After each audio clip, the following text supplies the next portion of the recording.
Yes, go ahead, please. Mr. President, Markus Price, working with ARD German TV. Yes. You said Putin isn't an enemy, isn't a friend, it's just a competitor. A competitor. Do you consider him as a security threat for Europe or to the US? Thank you. Hey, I don't want him to be, and that's, I guess, why we have NATO. And that's why we have a United States that just had the largest military budget ever, $700 billion approved, $716 billion next year. NATO is preparing. We were there for recent drills right on Russia's doorstep. This display of military might is about sending a message to Russia and its increasingly nervous neighbors, a message that any attack will immediately send powerful American warships roaring into battle.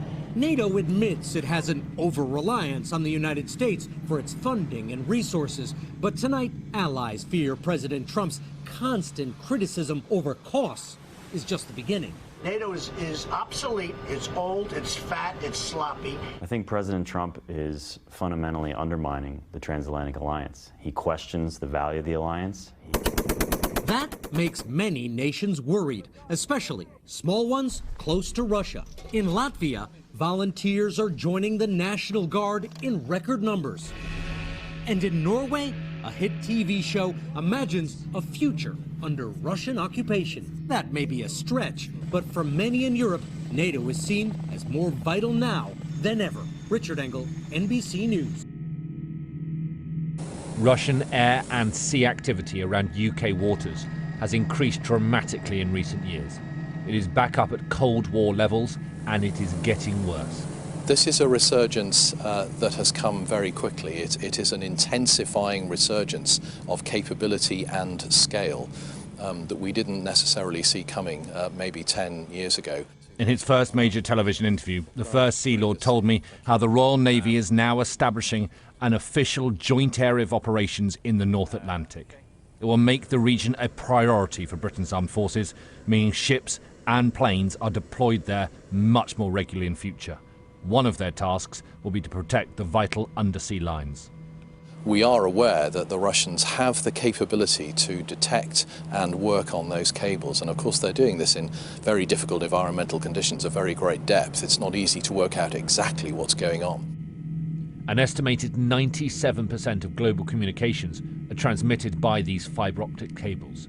They run thousands of meters below the sea, right around the world, and carry $10 trillion in daily financial transactions. If they were cut, it could be devastating.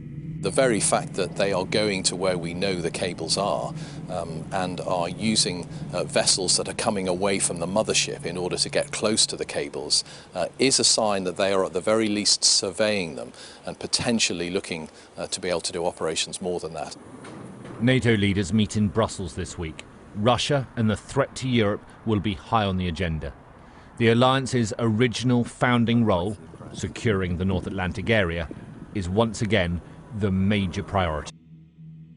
The thought of their Russian neighbour looms large in Polish minds. Their defence ministry has proposed setting up a joint armoured division which would have 15,000 US troops and a total of 250 tanks and armoured vehicles.